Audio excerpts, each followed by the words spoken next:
Hey, everybody. Welcome to Leaf Talk. Aaron William Freeland on the right, Candid Frank Stanisci on the left. And it's always nice to be in here to talk about the NHL. And it's always nice. Okay, it's not always nice. Sometimes the Leafs don't play that well, and sometimes they do. And the last time we were here, we were joking about they lost a game, and we said, well, that's four more. We were kidding, weren't we? Yeah, I thought we were kidding, but apparently they took us seriously and decided to, do things. I'm not sure 100% what they were thinking, but hey, we are where we are. I am happy to say that over the course of the past season, the Leafs have not lost more than 3 in a row. Yeah, 6-3-1 in their last 10. Then they pulled up into Colorado there, and um, yeah, 7-4 was the final. It wasn't. It wasn't that. 4-2 was the lead, Aaron. They were leading 4-2. Two goals, worst lead in hockey. Worst lead in They hockey. were leading 4-2. And, they were doing it against a team, and man, oh man, that ex-Islander looked good. Brock Nelson, holy mackerel. And, I forgot how big he was. Yeah, he's a very tall man. It's one of those things where it's deceptive because he doesn't look that big, but he actually is. It didn't help that Mackenzie Blackwood allowed 4 goals on 21 shots. I will say that much before he was pulled. But yeah, the Avalanche tied the game with 8:05 left. 5 consecutive goals after trailing 4-2 in the second period, man, was just, I don't know. Marner was on Hattie Watch. Tavares was on Hattie Watch. The only one that actually managed to pull through was Valery Nichushkin. Had an empty netter to go with 4:15 to go. Sorry, and that was pretty much all she wrote. Going back to February, Austin Matthews leads the league in assists.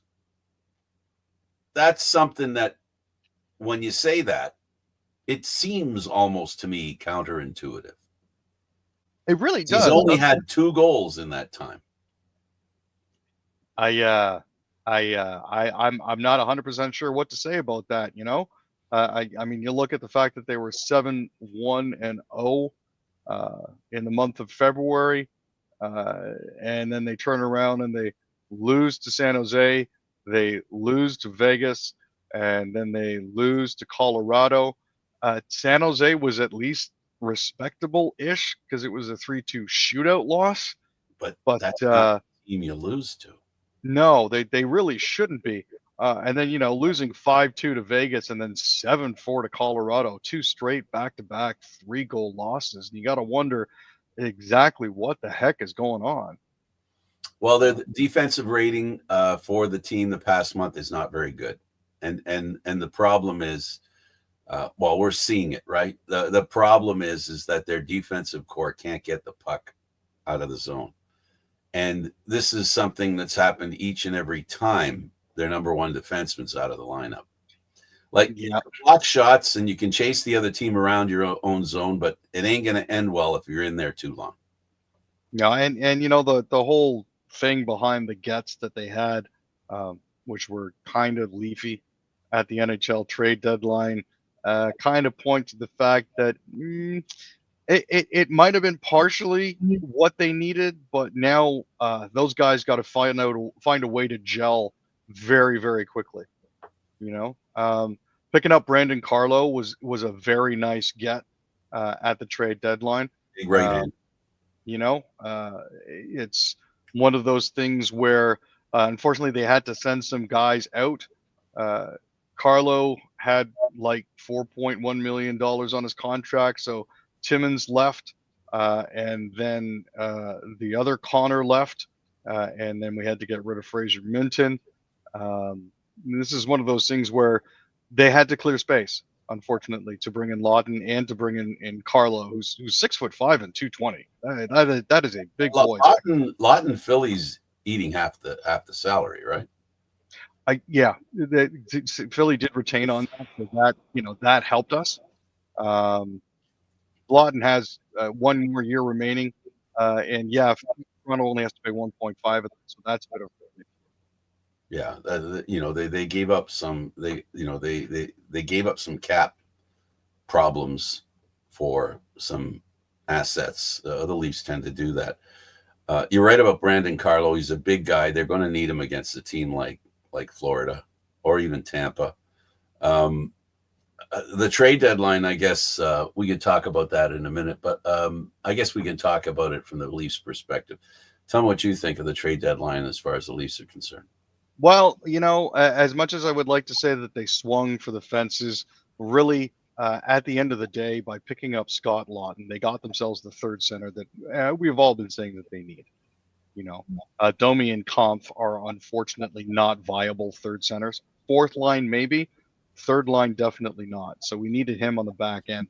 The good thing is Scott Lawton has a very good habit of going to the net and generating traffic in front, which the Leafs need. Picking up Brandon Carlo, he will fit in nicely on the back end once he gets acclimatized. Looking at who he's going to be paired with, there are a couple different ways that they can go with that. As it currently stands, though, it looks like they're pairing him with Morgan Rielly. I'm wondering what's going to happen once Tanev comes back. I'm guessing they're going to put because I know McCabe's playing with OEL right now. So the odd man out seems to be Philippe Myers once Tanev gets back into the lineup as their 5-6. Well, he didn't look good partnering up with Simon Benoit. No, and Simon's like one of those guys that's a little harder to play with. I think his style in particular takes a little bit of adjusting to get used to. Hopefully the acclimatization period when Tanev does come back will be a little bit shorter so that we don't feel as much pain on the back end. Yeah, and when he comes back, that'll change their number one line: Morgan Rielly, Brandon Carlo. I think that's a good match. I find that Morgan Rielly plays much better when he has a guy that can do the defensive stuff. Big guy back there that he can be more physical. Riley's not a real physical guy. He tries to be, no doubt about it. I gotta say, and then Oliver Ekman-Larsson, OEL. I think he's better with Simon Benoit. And so you put McCabe then with Tanev. You bring him back home. Yeah, you bring him back home, and then that becomes the first pairing. Right now, just because Morgan Rielly and Brandon Carlo, they're the first. Only because Tanev isn't in the lineup. As far as third line center, Scott Lawton, once he gets accustomed to the speed of Bobby McMahon, and Max Domi becomes a little bit of a disturber, right? Which Lawton is. The two of them can be pretty disturbing. McMahon doesn't mind getting involved in the after whistle activity. He's not frightened of that stuff. So, that could be a very interesting line. And the fourth line is heavy. It's Lorentz, Pontus Holmberg, they're heavy guys. They can do what fourth line does. What do you think of Mr. Pugilist being put on waivers? It was an interesting move. I know that based on his salary, I think it's variable. My hope was to get down to a Marlies game to see him play. I'm not necessarily sure I'm going to see that, but from what I can see here, I don't think anybody picked him up. Correct? I haven't seen anybody. There hasn't been an announcement that someone's picked him up. I think he's got a heavy salary, not just a heavy fist.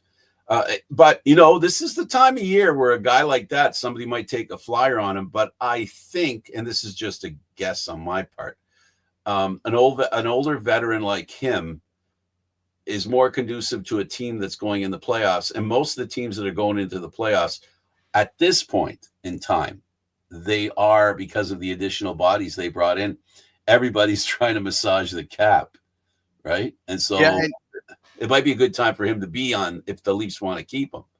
I also think it's an interesting move in that Florida, I believe Florida has both Kachuk and what's his nuts, Marchand on injured reserve. Yes. So that's giving them a little bit of savings. Their current Lot. LTIR pool is 10.6 million. So you know Well, before the that trade deadline, they had 8 million extra in the cap. yeah, and now they've got an extra 2.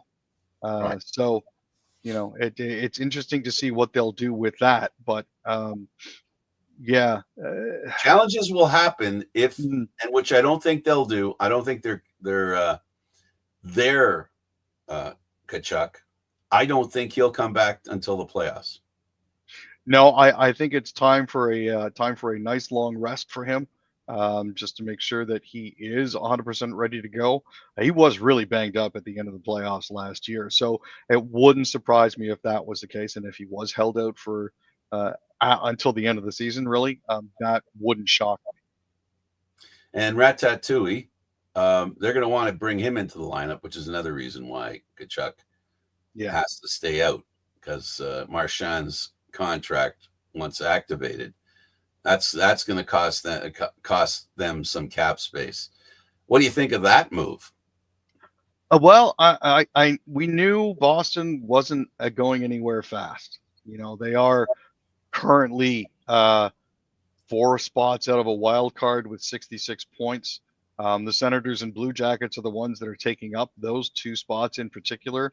And I mean, the fact that Boston is sitting at 7th in the Eastern Division, 12 points up on the Buffalo Sabres is, I think, an indication of how their season has gone. But Boston, Montreal, and Detroit all tied with 66 points, and the Senators in 4th with 69. It's pretty much, yeah, they've kind of given up on the season, which I think a lot of people saw coming. 2-6-2 in their last 10, leading up to the trade deadline. It wasn't going to be a shock that they were sellers. So the Leafs will probably be in 3rd place within about 3 days. They'll end up being in 3rd place, and they need to, above anything else, is they've got to get out of this funk. They've got to string together some wins, because there are too many teams behind them that are stringing wins together. Bad Montreal, 5 in a row. Tampa's 8 in a row they've won, or something like that. Yeah, something Florida's ridiculous. been pretty hot. Florida's been pretty hot. Detroit has been hot and cold, but they're in the middle of a hot streak. Detroit, Montreal, Ottawa.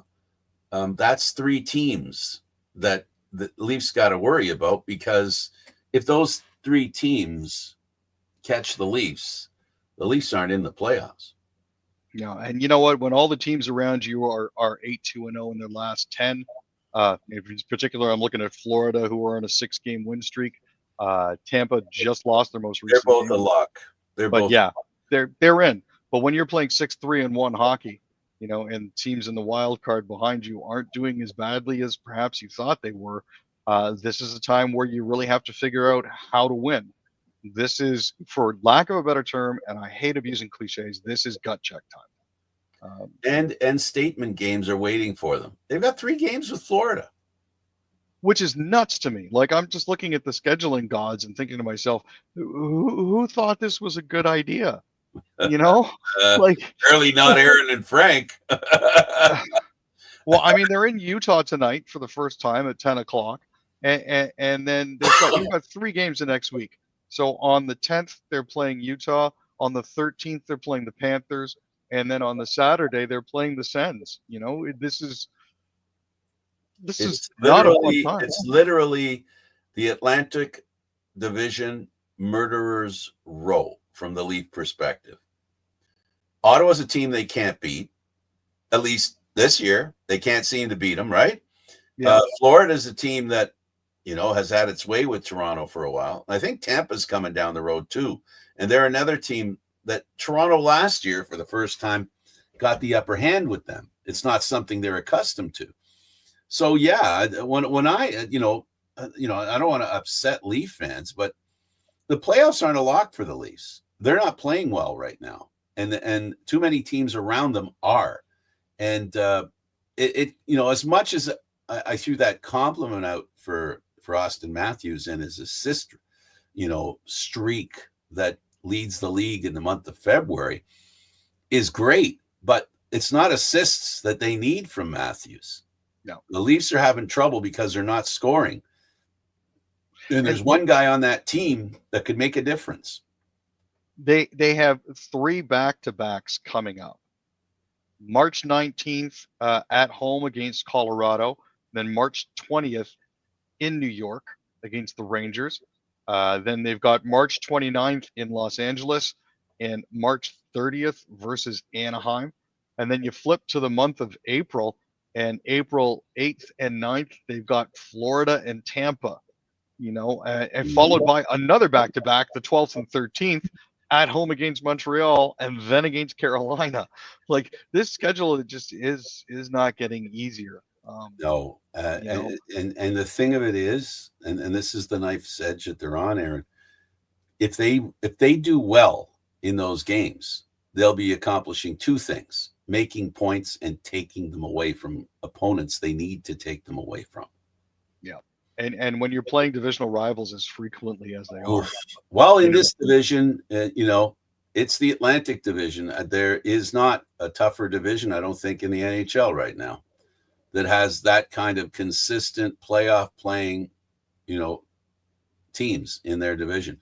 Boston wasn't really out of the picture. They've slowly gone out of the picture because, unfortunately, the other teams in the division have been killing them. And they're 12 points ahead of Buffalo, and Buffalo's the last place team. And, we're talking about a team that's out of it, not very good either. And Boston has just become a team that's not that good. But guess what? First game after the trade deadline, what did they do?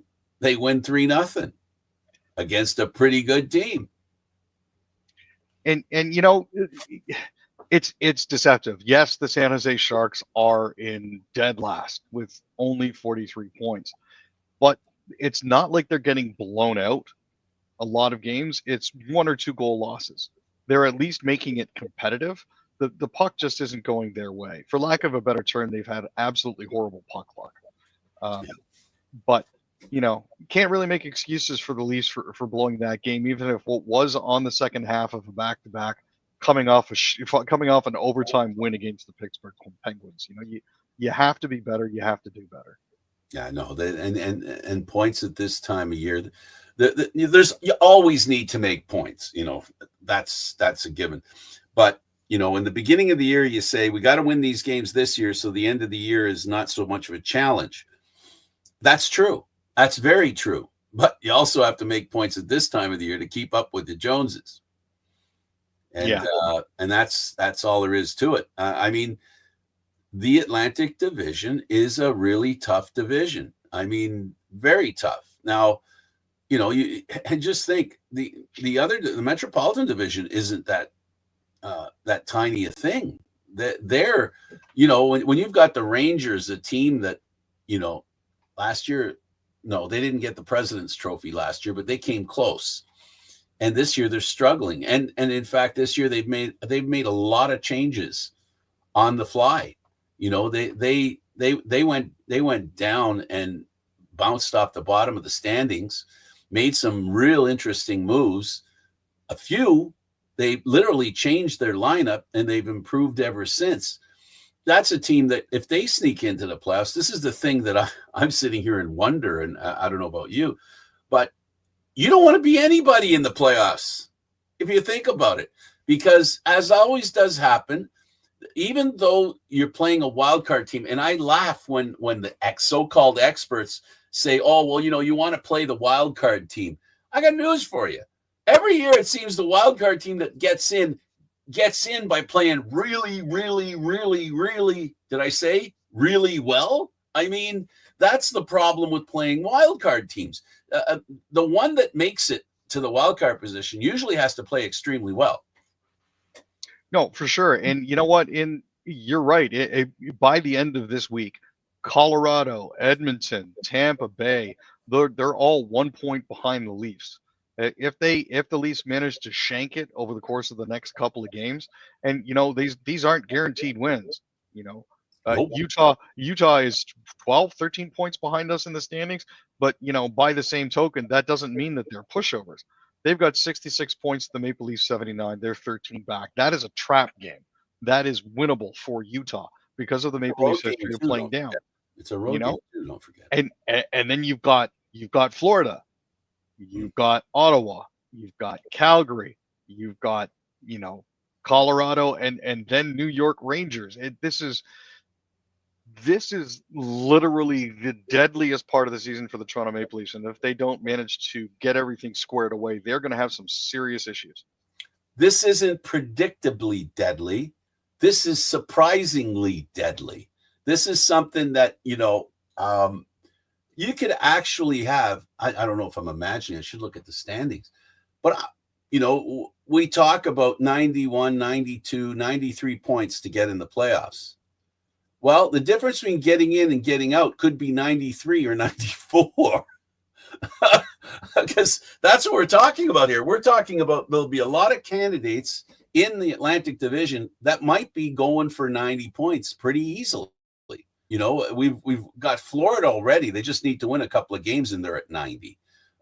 If Florida, I don't have the standings in front of me, so I'm working on memory. If Tampa Bay wins 4 in a row, they'll hit 90 because I think they're around there. The Leafs, the same thing. They'll hit 90. And we just talked about how close the other teams are to them if they continue playing the way they are. It's going to be tough. That 90 will not be enough to make the playoffs, I don't think, Aaron. I think it's going to be a much higher number. It could be as much as 95 instead of 91, maybe even 96, just because if a couple of these teams that are getting real hot right now and continue to be hot, 96 won't be hard for them to reach, and that'll be a rarity for not making the playoffs at 95. And here's the thing. There are 19 games left. That means that there's 38 possible points to get. And that would mean that there is a potential here for the Maple Leafs.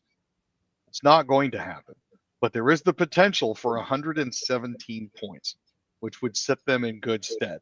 And that's something that finishing first is what you get for that. Yep. And you know what? If they only go 500, that's 98 points. Exactly. Washington is sitting at 92. Winnipeg is sitting at 92. Dallas is sitting at 86. And Florida is sitting at 83. There is no guarantee at this point in the season that even with that many points.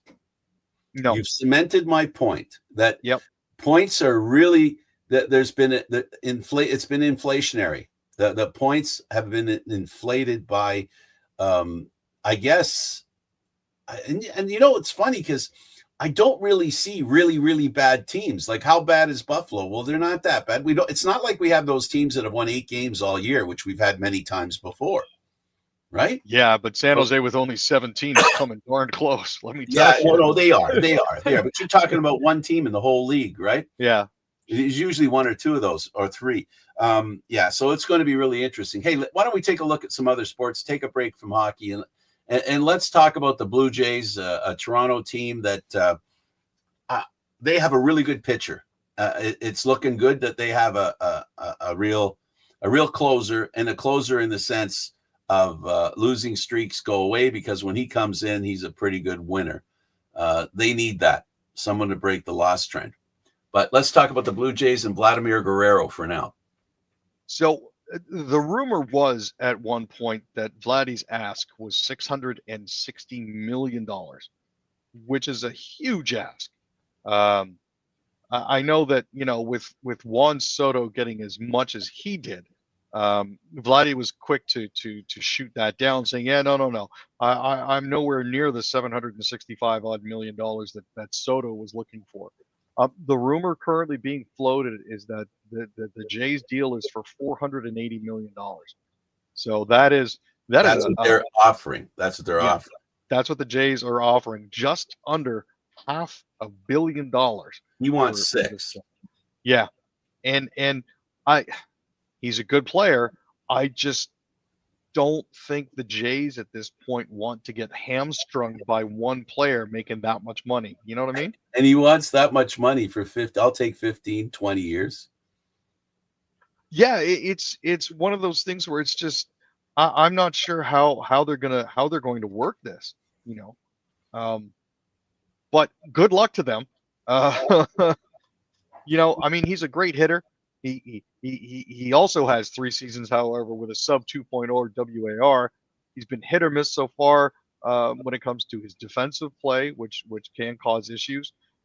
They stuck him on first for, you know, he can do less damage there if he screws up. That's really what we're looking at here.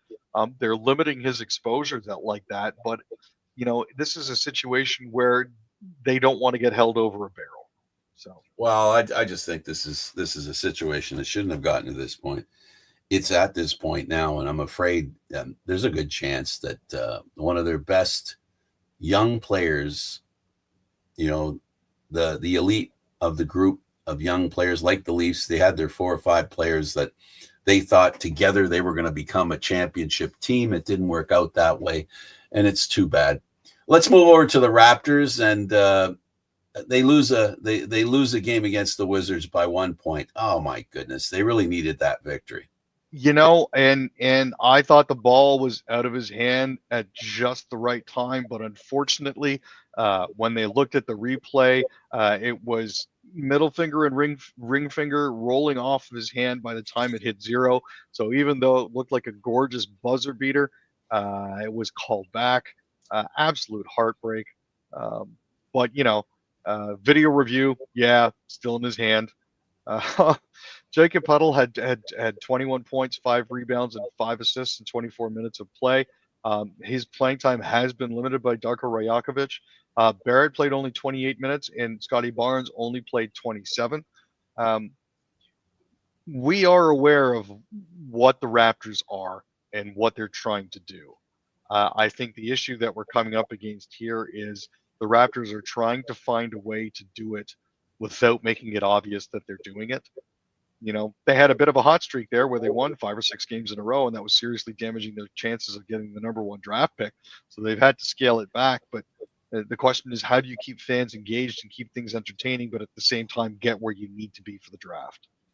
Well, when young players that you bring in are playing well and fighting hard and winning games, I mean, they did in that game. They rested all their regulars, and They really did. That point. And it was a lot of bench players, and the bench players played well. This speaks to depth that's maybe not getting seen off the Raptors bench. Because star players were getting more floor time than maybe they should have been.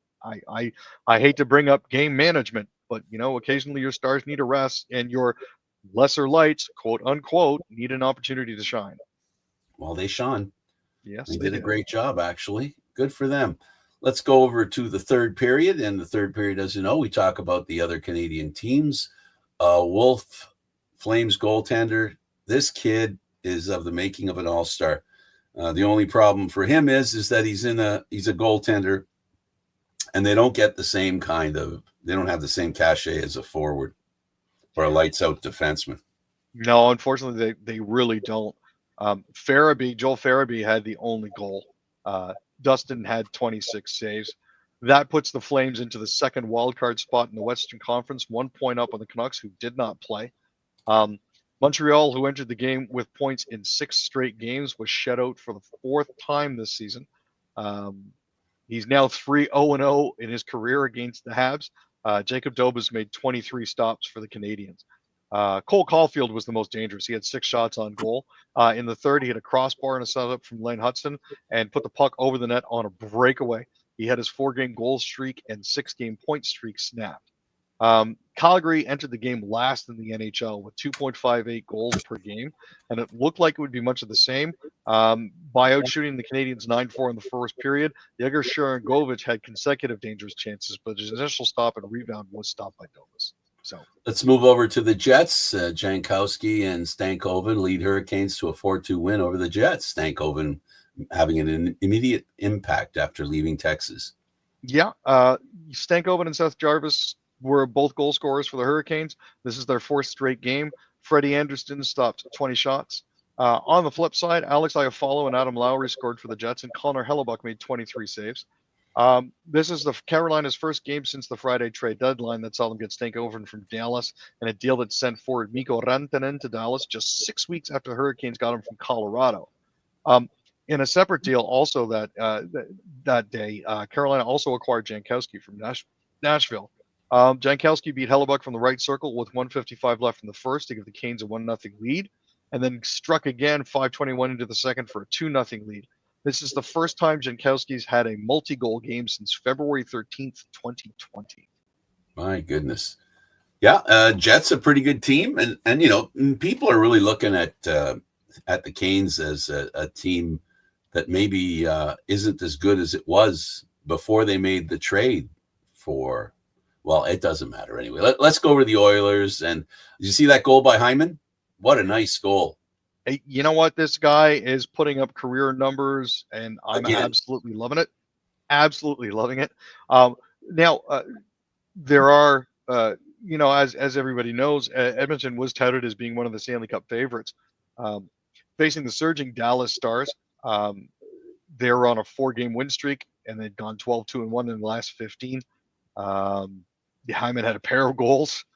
Connor McDavid had a goal and a helper, and Victor Arvidsson and Connor Brown also scored for the Oilers, who've won 3 of their last 4. This just goes to show that you can't count the Oilers out. They may have had some bumpy patches, and there may have been periods where they haven't been well. You can't count out the team with the best player in hockey and pretty close to the second best player on the same team. One thing that Draisaitl has proven over the years, that when the games really get tough, he can handle it, and he'll play well for you. And that's the thing about those two. They've had successful runs in the playoffs. Unlike the Maple Leafs Stars, these guys have carried the team on their back for a time during the playoffs, and we saw it last year, making it all the way to the Stanley Cup final. The Canucks, how do you they couldn't take on the overwhelming Dallas Stars. My goodness, that team is powerful. It's loaded, and it looked loaded against Vancouver. And you know what? When they got Mikael Granlund and Cody Ceci from the San Jose Sharks, I kind of figured this is a team that's destined for greatness. They finally managed to load up. Thomas Harley, Jason Robertson, and Mikko Rantanen also scored for the Stars, who had lost 5-4 to the Oilers. Ceci and Matt Duchene each contributed a pair of assists. Casey DeSmith, who played for the Canucks last season, stopped 22 of the 23 shots he faced in his return to Vancouver. Tell me that wasn't a statement game. Vancouver did get 15 saves from Kevin Lankinen and missed the services of Quinn Hughes for a 3rd straight game. Rupe Hintz was out. He took a puck to the face, and they lost to the Oilers on Saturday. And Pete DeBoer said before puck drop that Hintz had flown back to Dallas and is getting more imaging done on the injury. Yes. It's a tough spot for the Canucks. You really want to see them do well in advance, but it's not working out for them. Yeah. Well, we'll see what happens in the next week or so. They're fighting it out actually with Calgary, trading play a final wild card position. Wish them a lot of luck. Well, everybody knows how I feel about Canadian team. I really hope a Canadian team goes all the way this year. It'll be great to see the Stanley Cup stay in Canada. It's just not a heavy bet. What the teams did at the trade deadline. Oh my goodness, there was some serious trades to change teams into being so much stronger. Aaron, real quick, just for fun, we'll do one news story. What's your favorite news story? My favorite news story actually right now is the fact that I kind of missed the time when Tesla's stock was 18% higher, which was all of 8 hours ago.